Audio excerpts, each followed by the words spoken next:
ಸ್ನೇಹಿತರೆ, ಮೀಡಿಯಾ ಮಾಸ್ಟರ್ಸ್ಗೆ ಸ್ವಾಗತ, ಸುಸ್ವಾಗತ. ಗೆಳೆಯರೆ, ಮಧ್ಯಪ್ರಾಚ್ಯ ಧಗಧಗಿಸ್ತಾ ಇದೆ. ಅಮೆರಿಕದ ಪಡೆಗಳು ಇರಾನ್ಗೆ ಹತ್ತಿರ ಆಗ್ತಾ ಇವೆ.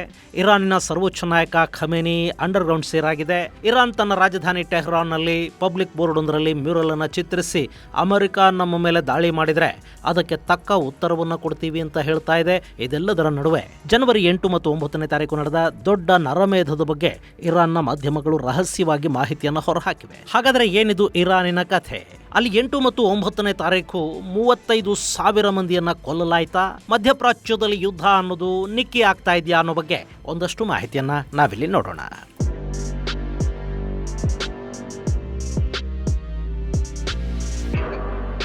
ಗೆಳೆಯರೆ, ಈಗ ಮಧ್ಯಪ್ರಾಚ್ಯದಲ್ಲಿ ಯುದ್ಧದ ವಾತಾವರಣ. ನಮ್ಮ ಮೇಲೆ ದಾಳಿ ಮಾಡೋದಲ್ಲ, ಹಾಗೆ ಯೋಚನೆ ಮಾಡಿದರೂ ನಾವು ಟ್ರಂಪ್ನ ಬಿಡೋದಿಲ್ಲ ಅಂತ ಅಬ್ಬರಿಸ್ತಾ ಇದ್ದ ಇರಾನಿನ ಸರ್ವೋಚ್ಚ ನಾಯಕ ಆಯತುಲ್ಲಾ ಖಮೇನಿ ಈಗ ಅಂಡರ್ಗ್ರೌಂಡ್ ಸೇರ್ಕೊಂಡಾಗಿದೆ. ಇರಾನ್ನ ಸೇನೆ ಮತ್ತು IRGCಗಳು ಅಮೆರಿಕದ ಸಂಭಾವ್ಯ ದಾಳಿಯ ಬಗ್ಗೆ ಎಚ್ಚರಿಸಿದ ನಂತರ ಖಮೇನಿ ಈ ನಿರ್ಧಾರವನ್ನು ತಗೋಬೇಕಾಗಿ ಬಂದಿದೆ. ಇನ್ನು ಇರಾನ್ ಕೂಡ ಸಂಭಾವ್ಯ ದಾಳಿಯನ್ನು ಎದುರಿಸೋದಕ್ಕೆ ಬೇಕಾದ ಸಿದ್ಧತೆಗಳನ್ನ ಸದ್ದಿಲ್ಲದೆ ಮಾಡ್ಕೊಳ್ತಾ ಹೋಗ್ತಾ ಇದೆ. ಚೈನಾದಿಂದ ದೊಡ್ಡ ಪ್ರಮಾಣದಲ್ಲಿ ಆಯುಧಗಳು ಇರಾನ್ಗೆ ಬಂದಿವೆ ಅಂತ ಹೇಳ್ತಾ ಇದ್ದಾರೆ. ಕಳೆದ 15 ದಿನಗಳಿಂದಲೂ ಚೈನಾದಿಂದ ಇರಾನಿಗೆ ಬರ್ತಿರೋ ಸರಕು ಸಾಗಾಟ ವಿಮಾನಗಳ ಸಂಖ್ಯೆ ಗಣನೀಯವಾಗಿ ಹೆಚ್ಚಾಗಿದೆ. ಅಕಸ್ಮಾತ್ ಅಮೆರಿಕ ದಾಳಿ ಮಾಡಿದರೆ ನಾವು ಅದಕ್ಕೆ ತಕ್ಕ ಪ್ರತ್ಯುತ್ತರವನ್ನು ಕೊಡ್ತೀವಿ ಅಂತ ಹೇಳ್ತಾ ಇರೋ ಇರಾನ್ ಅಲ್ಲಿನ ಜನಕ್ಕೆ ಕೂಡ ಅಮೆರಿಕನ ಎದುರಿಸೋ ಶಕ್ತಿಯನ್ನು ನಾವು ಹೊಂದಿದ್ದೀವಿ ಅನ್ನೋ ಭರವಸೆಯನ್ನು ಕೊಡ್ತಾ ಇದೆ. ಆ ನಿಟ್ಟಲ್ಲಿ ಒಂದು ಭಿತ್ತಿ ಚಿತ್ರವನ್ನ ಸಿದ್ಧಪಡಿಸಿ ಅದನ್ನ ತೆಹರಾನ್ನ ಪ್ರಮುಖ ಸರ್ಕಲ್ ಅಲ್ಲಿ ಡಿಸ್ಪ್ಲೇ ಮಾಡಿದ್ದಾರೆ. ಅದರಲ್ಲಿ ಅಮೆರಿಕದ ಏರ್ಕ್ರಾಫ್ಟ್ ಕ್ಯಾರಿಯರ್ನ ಬರ್ಡ್ ವ್ಯೂ ಇದೆ. ಆ ಕ್ಯಾರಿಯರ್ ಅಲ್ಲಿದ್ದ ಯುದ್ಧ ವಿಮಾನಗಳು ಇದ್ದಲ್ಲೇ ಬ್ಲಾಸ್ಟ್ ಆಗ್ತಾ ಇರೋ ತರ ಅಲ್ಲಿ ಚಿತ್ರಿಸಲಾಗಿದೆ. ಹಾಗೇನೆ ಅದರ ಮೇಲೆ ಅಮೆರಿಕದ ಸೈನಿಕರ ದೇಹಗಳು ಬಿದ್ದಿರೋ ಹಾಗೆ ಮತ್ತು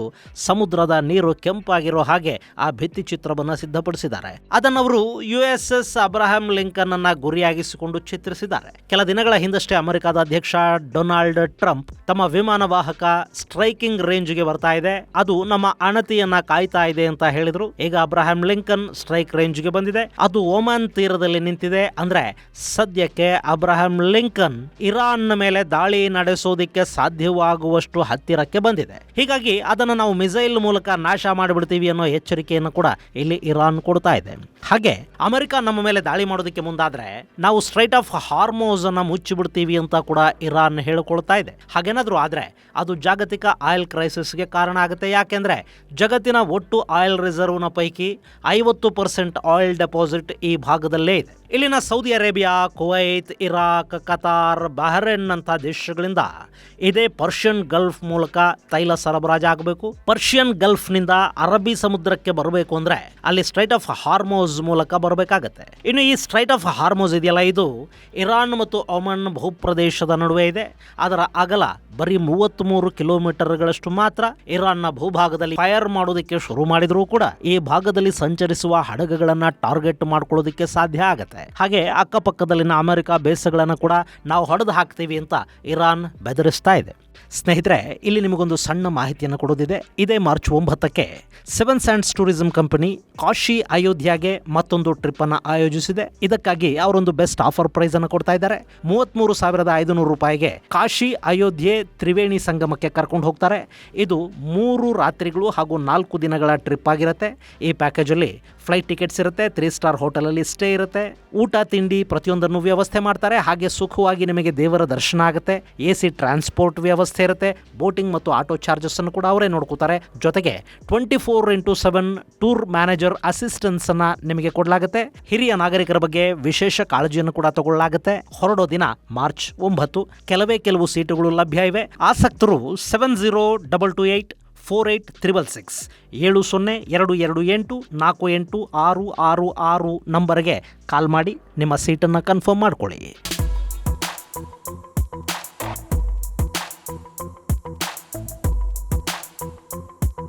ಗೆಳೆಯರೆ, ಯುದ್ಧಗಳು ಹಾಗೇನೆ. ಅಲ್ಲಿ ಎಲ್ಲ ಕೂಡ ಬರೀ ಆಯುಧಗಳಿಂದ ಮಾತ್ರ ಆಗೋದಿಲ್ಲ. ಶತ್ರುಗಳ ಮೇಲೆ ಮಾನಸಿಕ ಒತ್ತಡವನ್ನ ಹೇರುವ ಪ್ರಯತ್ನಗಳು ಕೂಡ ಶುರುವಾಗುತ್ತವೆ. ಇರಾನ್ ಈಗ ಅದನ್ನೇ ಮಾಡ್ತಾ ಇದೆ. ನಾವು ಅಮೆರಿಕದ ಮಿತ್ರ ದೇಶಗಳ ಮೇಲೆ ದಾಳಿ ಮಾಡ್ತೀವಿ, ಸ್ಟ್ರೈಟ್ ಆಫ್ ಹಾರ್ಮೋಸ್ ಅನ್ನು ಮುಚ್ಚುತ್ತೀವಿ ಅಂತ ಹೇಳಿದ್ರೆ ಅರಬ್ ದೇಶಗಳು ಅಮೆರಿಕದ ವಿರುದ್ಧ ನಿಲ್ಲಬಹುದು ಅಥವಾ ಅಮೆರಿಕದ ಮೇಲೆ ಒತ್ತಡ ಹೇರಿ ದಾಳಿಯನ್ನ ನಿಲ್ಲಿಸಬಹುದು. ಈ ಎರಡೂ ಮಾಡಲಿಲ್ಲ ಅಂದ್ರೂ ಅಟ್ಲೀಸ್ಟ್ ಈ ಆಟದಲ್ಲಿ ನಾವಿಲ್ಲ ಅಂತ ಅರಬ್ ದೇಶಗಳು ಹಿಂದೆ ಸರಿಯುವ ಸಾಧ್ಯತೆ ಕೂಡ ಇರುತ್ತೆ. ಅಷ್ಟು ಮಾಡಿದ್ರು ಮಧ್ಯಪ್ರಾಚ್ಯದಲ್ಲಿ ಅಮೆರಿಕದ ಮೇಲೆ ಬೇರೆ ರೀತಿಯ ಒತ್ತಡ ಶುರುವಾಗುತ್ತೆ. ಹಿಂಗಾಗಿ ಇರಾನ್, ನಾನು ತುಂಬಾ ಬಲಿಷ್ಠವಾಗಿದ್ದೀನಿ, ಅಮೆರಿಕಾದ ಯುದ್ಧ ನೌಕೆಗಳನ್ನ ನಾಶ ಮಾಡ್ತೀನಿ, ಏರ್ಕ್ರಾಫ್ಟ್ ಕ್ಯಾರಿಯರ್ ಮೇಲೆ ಮಿಸೈಲ್ ದಾಳಿ ಮಾಡ್ತೀನಿ, ಅಕ್ಕಪಕ್ಕದ ದೇಶಗಳಲ್ಲಿ ಎಲ್ಲೆಲ್ಲಿ ಅಮೆರಿಕಾದ ಬೇಸುಗಳಿವೆಯೋ ಆ ದೇಶಗಳ ಮೇಲೆ ಕೂಡ ದಾಳಿ ಮಾಡ್ತೀನಿ ಅಂತ ಹೇಳೋ ಮೂಲಕ ತನ್ನ ಸುತ್ತಲಿನ ದೇಶಗಳು ಅಮೆರಿಕಾದ ನೆರವಿಗೆ ನಿಲ್ಲದ ಹಾಗೆ ಅವರಲ್ಲೊಂದು ಭಯ ಕ್ರಿಯೇಟ್ ಮಾಡೋ ಪ್ರಯತ್ನವನ್ನ ಇರಾನ್ ಇಲ್ಲಿ ಮಾಡ್ತಾ ಇದೆ. ಹಾಗೆ ಇರಾನ್ಗೆ ಇಲ್ಲೊಂದು ದೊಡ್ಡ ಅಡ್ವಾಂಟೇಜ್ ಕೂಡ ಇದೆ. ಇಲ್ಲಿ ದಾಳಿ ಮಾಡಬೇಕು ಅಂದರೆ ಅಮೆರಿಕ ಏರ್ ಸ್ಟ್ರೈಕ್ ಅನ್ನೇ ಮಾಡಬೇಕು. ಇರಾನ್ ಮೇಲೆ ಭೂಮಾರ್ಗದ ಮೇಲೆ ದಾಳಿ ಮಾಡೋದು ತುಂಬಾ ಕಷ್ಟದ ಕೆಲಸ. ಇಲ್ಲಿ ಇರಾನ್ನ ಮ್ಯಾಪ್ ಇದೆ, ಅದನ್ನು ಒಮ್ಮೆ ನೋಡ್ಬಿಡಿ. ಇಲ್ಲಿ ಇರಾನ್ಗೆ 2 ಪರ್ವತ ಶ್ರೇಣಿಗಳು ನೈಸರ್ಗಿಕವಾಗಿ ರಕ್ಷಣೆಯನ್ನು ಕೊಡ್ತಾ ಇವೆ. ಅದರಲ್ಲಿ ಒಂದು ಆಲ್ಬೋರ್ಸ್ ಆದ್ರೆ ಮತ್ತೊಂದು ಜಗ್ರೋಸ್ ಮೌಂಟೇನ್ ರೇಂಜ್. ಇದರಲ್ಲಿ ಜಗ್ರೋಸ್ ಮೌಂಟೇನ್ ರೇಂಜ್ ಇದೆಯಲ್ಲ, ಇದು ಹಾರ್ಮೋಸ್ ಗಲ್ಫ್ ನಿಂದ ಇರಾಕ್, ಟರ್ಕಿ ಹಾಗೂ ಇರಾನ್ ಗಡಿಗಳು ಕೂಡುವವರೆಗೆ ವಿಸ್ತರಿಸಿಕೊಂಡಿದೆ. ಈ ಪರ್ವತ ಶ್ರೇಣಿ 1600 ಕಿಲೋಮೀಟರ್ಗಳಷ್ಟು ಉದ್ದ ಇದ್ದು ಸರಿಸುಮಾರು 1400ರಿಂದ 2000 ಮೀಟರ್ಗಳಷ್ಟು ಎತ್ತರ ಕೂಡ ಇದೆ. ಸೊ ಇದು ಈ ಭಾಗದಿಂದ ಭೂಸೇನೆ ಇರಾನ್ನ ರಾಜಧಾನಿ ತೆಹರಾನನ್ನು ಮುಟ್ಟೋದಿಕ್ಕೆ ಅಡ್ಡಿಯನ್ನುಂಟು ಮಾಡುತ್ತೆ. ಹಾಗೆಯೇ ಅಲ್ಬೋರ್ಸ್ ಪರ್ವತ ಶ್ರೇಣಿ ಇರಾನ್ನ ರಾಜಧಾನಿ ತೆಹರಾನ್ನ ಉತ್ತರ ಭಾಗದಲ್ಲಿದೆ. ಇದು ತುರ್ಕ್ಮೆನಿಸ್ತಾನ ಹಾಗೂ ಕ್ಯಾಸ್ಪಿಯನ್ ಸಮುದ್ರದ ಕಡೆಯಿಂದ ಇರಾನ್ನ ರಾಜಧಾನಿಗೆ ಬರುವುದಕ್ಕೆ ತಡೆಯನ್ನು ಒಡ್ಡುತ್ತೆ. ಈ 2 ನ್ಯಾಚುರಲ್ ಬ್ಯಾರಿಯರ್ಗಳು ಇರಾನ್ಗೆ ನೈಸರ್ಗಿಕ ರಕ್ಷಣೆಯನ್ನು ಕೊಡ್ತಾ ಇದ್ದು, ಅಮೆರಿಕ ಆಗಲಿ ಬೇರಿನ್ಯಾವುದೇ ದೇಶ ಆದರೂ ಕೂಡ ಇರಾನ್ ಮೇಲೆ ಭೂಮಾರ್ಗದ ಮೂಲಕ ದಾಳಿ ಮಾಡೋದಕ್ಕೆ ಸಾಧ್ಯವಾಗದ ಹಾಗೆ ಇದು ರಕ್ಷಣೆಯನ್ನ ಒದಗಿಸಿಕೊಡುತ್ತೆ. ಹೀಗಾಗಿ ಇಲ್ಲಿ ವಾಯುದಾಳಿಯನ್ನೇ ಮಾಡಬೇಕು. ಅಮೆರಿಕ ಹಾಗೂ ಇಸ್ರೇಲ್ಗಳು ಅದಕ್ಕೆ ಬೇಕಾದ ಎಲ್ಲ ಸಿದ್ಧತೆಗಳನ್ನು ಮಾಡಿಕೊಂಡು ಕೂತಿವೆ. ಇನ್ನು 48 ಗಂಟೆಗಳ ಒಳಗೆ ಅಲ್ಲಿ ದಾಳಿ ನಡೆದರೂ ನಡೆಯಬಹುದು ಅಂತ ಹೇಳಲಾಗ್ತಾ ಇದೆ. ಅಮೆರಿಕ ಈ ಬಗ್ಗೆ ಈಗಾಗಲೇ ಅರಬ್ ದೇಶಗಳ ಜೊತೆ ಮಾತುಕತೆಗಳನ್ನು ನಡೆಸಿದೆ. UAE ಹಾಗೂ ಜೋರ್ಡಾನ್ಗಳು ಸಂಪೂರ್ಣವಾಗಿ ಅಮೆರಿಕಾದ ಪರ ನಿಂತಿವೆ ಅಂತ ಹೇಳಲಾಗ್ತಾ ಇತ್ತು. ಆದರೆ ಈಗ UAE ಕೂಡ ಹಿಂದೆ ಸರಿದಿದೆ. ನಮ್ಮ ವಾಯು ಪ್ರದೇಶವನ್ನ ಇರಾನ್ ವಿರುದ್ಧದ ದಾಳಿಗೆ ಬಳಸ್ಕೊಳ್ಳೋದಕ್ಕೆ ನಾವು ಅವಕಾಶವನ್ನ ಕೊಡೋದಿಲ್ಲ ಅಂತ ಇಲ್ಲಿ UAE ಹೇಳ್ತಾ ಇದೆ. ಈ ಮಾತನ್ನ ಸೌದಿ ಅರೇಬಿಯಾ ಈ ಹಿಂದೆನೆ ಹೇಳಿತ್ತು. ಕತಾರ್ ಕೂಡ ಇಸ್ರೇಲ್ ಹಾಗೂ ಅಮೆರಿಕಾಗಳಿಗೆ ಇರಾನ್ ಮೇಲೆ ದಾಳಿ ಮಾಡೋದಕ್ಕೆ ನಾವು ಅವಕಾಶವನ್ನು ಕೊಡೋದಿಲ್ಲ ಅಂತಲೇ ಹೇಳ್ತಾ ಬರ್ತಾ ಇದೆ. ಸದ್ಯಕ್ಕೆ ಅಮೆರಿಕಾದ ಯುದ್ಧ ವಿಮಾನಗಳು ಜೋರ್ಡಾನ್ ಬೇಸಲ್ಲಿ ತುಂಬಾ ಆಕ್ಟಿವ್ ಆಗಿ ಕಾಣಿಸ್ತಾ ಇವೆ. ಇನ್ನು ಟರ್ಕಿ ಇಲ್ಲಿ ಮೀನಾಮೇಷ ಎಣಿಸ್ತಾ ಇದೆ. ಹಾಗೆ ಇರಾನ್ನ ಮತ್ತೊಂದು ಬದಿಯಲ್ಲಿನ ಪಾಕಿಸ್ತಾನ ಕೂಡ ಡಬಲ್ ಗೇಮ್ ಅನ್ನ ಶುರು ಮಾಡಿದೆ. ಅಲ್ಲಿನ ಸೇನಾ ಮುಖ್ಯಸ್ಥ ಅಮೆರಿಕದ ಪರ ಇದ್ದಂಗೆ ತೋರಿಸ್ಕೊಳ್ತಾ ಇದ್ರೆ, ರಕ್ಷಣಾ ಸಚಿವ ಖ್ವಾಜಾ ಆಸಿಫ್ ಇರಾನ್ ಜೊತೆ ನಾವಿರ್ತೀವಿ ಅಂತ ಹೇಳ್ಕೊಂಡು ಬರ್ತಾ ಇದ್ದಾನೆ. ಇನ್ನು ಇಲ್ಲಿ ಅಮೆರಿಕದ ಪರ ನಿಲ್ಲದೆ ಇದ್ರೆ ಅಂಥ ದೇಶಗಳ ಮೇಲೆ ಅಮೆರಿಕ ಟ್ಯಾರಿಫ್ ಹೇರುವ ಸಾಧ್ಯತೆ ಕೂಡ ಇರುತ್ತೆ. ಮತ್ತು ಅಮೆರಿಕ ಇರಾನ್ ಮೇಲೆ ದಾಳಿ ಮಾಡೋದಕ್ಕೆ ಒಂದು ಕಾರಣವನ್ನ ಹುಡುಕೊಂಡಿದೆ. ಇರಾನ್ ಮಾನವ ಹಕ್ಕುಗಳ ದಮನ ಮಾಡ್ತಾ ಇದೆ. ಅಲ್ಲಿ ಸಾವಿರಾರು ಜನ ಆಡಳಿತದ ಕ್ರೌರ್ಯಕ್ಕೆ ಬಲಿಯಾಗಿ ಸಾಯ್ತಾ ಇದ್ದಾರೆ. ಹೀಗಾಗಿ ಇರಾನ್ ಮೇಲೆ ದಾಳಿ ಅನ್ನೋದು ಅನಿವಾರ್ಯ ಅಂತ ಅಮೆರಿಕ ಹೇಳುತ್ತೆ. ಮಾನವ ಹಕ್ಕುಗಳ ರಕ್ಷಣೆಗಾಗಿ ನಡೆಯೋ ದಾಳಿ ಅಂತ ಅದನ್ನ ಅಮೆರಿಕ ಬಿಂಬಿಸೋದಕ್ಕೆ ಶುರು ಮಾಡುತ್ತೆ. ಇದಕ್ಕೆ ತಕ್ಕ ಹಾಗೆ ಇರಾನ್ ಒಳಗಿಂದ ಒಂದಷ್ಟು ಮಾಹಿತಿಗಳು ಹೊರಬೀಳ್ತಾ ಇವೆ. ಅದರಲ್ಲೂ ಜಗತ್ತು ಇರಾನನ್ನು ದ್ವೇಷಿಸುವಂತಹ ಮಾಹಿತಿಯನ್ನ ಇರಾನ್ ಇಂಟರ್ನ್ಯಾಷನಲ್ ಅನ್ನೋ ಸಂಸ್ಥೆ ಹೊರಹಾಕಿದೆ. ಆ ಮಾಹಿತಿಯ ಪ್ರಕಾರ ಇರಾನ್ ತನ್ನ ದೇಶದಲ್ಲಿ ನಡೀತಿದ್ದ ನಾಗರಿಕ ಪ್ರತಿಭಟನೆಗಳನ್ನು ಹತ್ತಿಕ್ಕೋದಿಕ್ಕೆ ಜನವರಿ 8 ಮತ್ತು 9ನೇ ತಾರೀಕು ದೊಡ್ಡ ನರಮೇಧವನ್ನು ಮಾಡಿದೆ. ಆ 2 ದಿನಗಳಲ್ಲಿ ಸುಮಾರು 35,000 ಮಂದಿಯನ್ನ ಇರಾನ್ ಸರ್ಕಾರ ಕೊಲ್ಲಿಸಿದೆ. ಟಿಯರ್ ಗ್ಯಾಸ್ ವಿಪರೀತ ಬಳಕೆಯಿಂದ ಸಾಕಷ್ಟು ಮಂದಿ ಉಸಿರುಗಟ್ಟಿ ಸಾವನ್ನಪ್ಪಿದ್ದಾರೆ ಅಂತ ಹೇಳಲಾಗ್ತಾ ಇದೆ. ಇನ್ನು ಅಲ್ಲಿ ನಡೆದ ಗುಂಡಿನ ದಾಳಿಯಲ್ಲಿ ಕೂಡ ಸಾವಿರಾರು ಜನ ಸಾವಿಗೀಡಾಗಿದ್ದಾರೆ.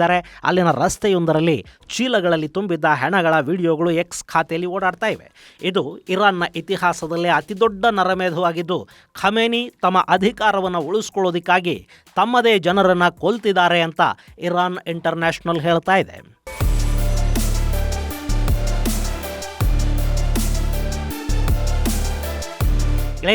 ಇರಾನ್ ಈ ರೀತಿಯ ಗಲಭೆಗಳನ್ನು 1979ರಲ್ಲಿ ಕಂಡಿತ್ತು. ಅವತ್ತು ಅಯತುಲ್ಲಾ ರುಹಲ್ಲಾ ಖಮೇನಿಯ ನೇತೃತ್ವದಲ್ಲಿ ಇಸ್ಲಾಮಿಕ್ ಕ್ರಾಂತಿಯಾಗಿತ್ತಲ್ಲ, ಆಗ ಈ ರೀತಿಯ ಪ್ರತಿಭಟನೆಗಳು ನಡೆದಿದ್ವು. ಅಲ್ಲವತ್ತು ಪ್ರತಿಭಟನಾಕಾರರ ವಿರುದ್ಧ ರಾಜಾ ಶಾ ಪೆಹ್ಲವಿ ಇಷ್ಟೊಂದು ದೊಡ್ಡ ಮಟ್ಟದಲ್ಲಿ ಪ್ರತೀಕಾರವನ್ನು ತೀರಿಸ್ಕೊಳ್ಳೋದಕ್ಕೇನು ಹೋಗಲಿಲ್ಲ.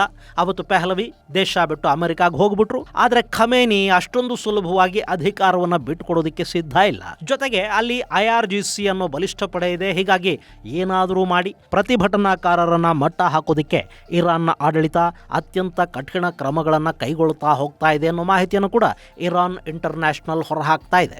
ಮತ್ತೊಂದು ಕಡೆ ಅಮೆರಿಕದ ಪಡೆಗಳು ಇರಾನ್ನ ಸುತ್ತುವರಿತಾ ಇವೆ. ಈ ಬಾರಿ ಅಮೆರಿಕ ಇರಾನ್ನ ಸುತ್ತ ಇರೋ ತನ್ನ ಎಲ್ಲ ನೆಲೆಗಳಿಂದಲೂ ದಾಳಿಯನ್ನ ಸಂಘಟಿಸುವ ಸಾಧ್ಯತೆ ಇರುತ್ತೆ. ಹಾಗೇನೆ ಇರಾನ್ನ ಮಿಸೈಲುಗಳು ತಲುಪೋದಿಕ್ಕೆ ಸಾಧ್ಯವಾಗದ ಜಾಗದಲ್ಲಿ ಕೂಡ ತನ್ನ ನೌಕಾಪಡೆಯನ್ನ ನಿಲ್ಲಿಸಿ ಅಲ್ಲಿಂದಲೂ ಅಮೆರಿಕ ದಾಳಿಯನ್ನ ನಡೆಸುವ ಸಾಧ್ಯತೆ ಇದೆ. ಅಷ್ಟೇ ಅಲ್ಲದೆ ಇರಾನ್ನ ಒಳಗೇ ದಾಳಿಗಳು ಶುರುವಾದರೂ ಕೂಡ ಇಲ್ಲಿ ಅಚ್ಚರಿ ಪಡಬೇಕಿಲ್ಲ. ಯಾಕೆಂದ್ರೆ ಇರಾನ್ನಲ್ಲಿರೋ ಕುರ್ದ್ ಪ್ರದೇಶದ ಮೂಲಕ ಸಾಕಷ್ಟು ಆಯುಧಗಳು ಇರಾನ್ ಪ್ರತಿಭಟನಾಕಾರರ ಕೈ ಸೇರಿವೆ. ಹಾಗೆ ಪಾಕಿಸ್ತಾನದ ಗಡಿಯ ಮೂಲಕ ಕೂಡ ಅಮೆರಿಕದ ಸಾಕಷ್ಟು ಆಯುಧಗಳಿಗಾಗಲೇ ಇರಾನ್ ಅನ್ನ ತಲುಪಿಯಾಗಿದೆ. ಇದರ ಜೊತೆಗೆ ಇಸ್ರೇಲ್ ಕೂಡ ಅಮೆರಿಕ ಜೊತೆ ದಾಳಿ ಮಾಡುವ ಸಾಧ್ಯತೆಗಳು ಹೆಚ್ಚಾಗಿರುತ್ತವೆ. ಹಾಗೆ ಸರ್ವೋಚ್ಚ ನಾಯಕನ ಪಟ್ಟಕ್ಕೆ ಕೂಡ ಅಲ್ಲಾಗ್ಲೇ ಒಂದು ಆಂತರಿಕ ಸಂಘರ್ಷ ಶುರುವಾದಂತೆ ಕಾಣ್ತಾ ಇದೆ. ಈಗಾಗಲೇ ಅಲಿ ಖಮೇನಿಗೆ ಸಾಕಷ್ಟು ವಯಸ್ಸಾಗಿದೆ. ಎಲ್ಲವನ್ನು ಖಮೇನಿ ನಿಭಾಯಿಸೋದಕ್ಕೆ ಸಾಧ್ಯ ಇಲ್ಲ. ಆತನಿಗೆ ತನ್ನ ಮಗ ಉತ್ತರಾಧಿಕಾರಿ ಆಗಲಿ ಅನ್ನೋ ಆಸೆ ಕೂಡ ಸಣ್ಣಗಿದ್ದಂತಿದೆ. ಅದಕ್ಕೆ ಸರಿಯಾಗಿ IRGCಯ ಬೆಂಬಲ ಕೂಡ ಖಮೇನಿಯ ಮಗ ಮೊಸ್ತಬಾ ಖಮೇನಿಗಿದೆ. ಹೀಗಾಗಿ ಅಲಿ ಖಮೇನಿ ಬಂಕರ್ ಅನ್ನ ಸೇರ್ತಿದ್ದ ಹಾಗೆ ಆಡಳಿತದ ಉಸ್ತುವಾರಿಯನ್ನ ಮಗ ಮೊಸ್ತಬಾ ತಗೊಂಡಿರೋದಾಗಿ ಹೇಳ್ತಾ ಇದ್ದಾರೆ. ಅದರ ಪರಿಣಾಮಗಳನ್ನು ಕೂಡ ಇರಾನ್ ಮುಂದೆ ಅನುಭವಿಸಬೇಕಾಗಿ ಬರಬಹುದು. ಇನ್ನು ಅಮೆರಿಕದ ಸೇನೆ ಗಡಿಯಲ್ಲಿ ನಿಂತಿದೆ ಅಂದ ಮೇಲೆ ಅಲ್ಲಿ ಪ್ರತಿಭಟನಾಕಾರರ ಅಬ್ಬರ ಕೂಡ ಹೆಚ್ಚಾಗಿರುತ್ತೆ. ಜೊತೆಗೆ ಕುರ್ದು ಪಡೆಗಳು ಇನ್ನಷ್ಟು ಅಗ್ರೆಸಿವ್ ಆಗಿ ದಾಳಿಯನ್ನು ಮಾಡುತ್ತವೆ. ಇನ್ನು ಇಸ್ರೇಲ್ ಒಳಗೊಳಗೆ ಯಾರ್ಯಾರನ್ನ ಖಮೇನಿಯ ಆಡಳಿತದ ವಿರುದ್ಧ ಸಿದ್ಧಪಡಿಸಿದೆಯೋ ಗೊತ್ತಿಲ್ಲ. ಈ ಸಂದರ್ಭದಲ್ಲಿ ರಷ್ಯಾನ ಹೆಚ್ಚು ನಂಬೋದಿಕ್ಕೂ ಸಾಧ್ಯ ಇಲ್ಲ. ಯಾಕೆಂದ್ರೆ ಕಳೆದ 2 ವರ್ಷಗಳಿಂದ ಅವರು ಯಾವ ಮಿತ್ರರ ಸರ್ಕಾರಗಳನ್ನು ಉಳಿಸೋದಿಕ್ಕೆ ಹೋಗಿಲ್ಲ. ಹೀಗಾಗಿ ಈ ಬಾರಿ ಇರಾನ್ ಏನಾಗುತ್ತೆ ಕುತೂಹಲ ಮಾತ್ರ ದಿನೇ ದಿನೇ ಹೆಚ್ಚಾಗ್ತಾ ಇದೆ. ಇದು ಗೆಳೆಯರೆ, ಇರಾನ್ ಸರ್ಕಾರ ಅಧಿಕಾರವನ್ನು ಉಳಿಸ್ಕೊಳ್ಳೋದಕ್ಕೆ ತನ್ನದೇ ಜನರನ್ನ ಬಲಿ ಹಾಕ್ತಾ ಇದೆ ಅನ್ನೋದರ ಕುರಿತಾದ ಒಂದಷ್ಟು ಮಾಹಿತಿ. ಮುಂದಿನ ಸಂಚಿಕೆಯಲ್ಲಿ ಮತ್ತಷ್ಟು ವಿಶೇಷಗಳ ಜೊತೆ ಮತ್ತೆ ಭೇಟಿಯಾಗೋಣ. ಅಲ್ಲಿವರೆಗೆ ಜೈ ಹಿಂದ್, ಜೈ ಕರ್ನಾಟಕ.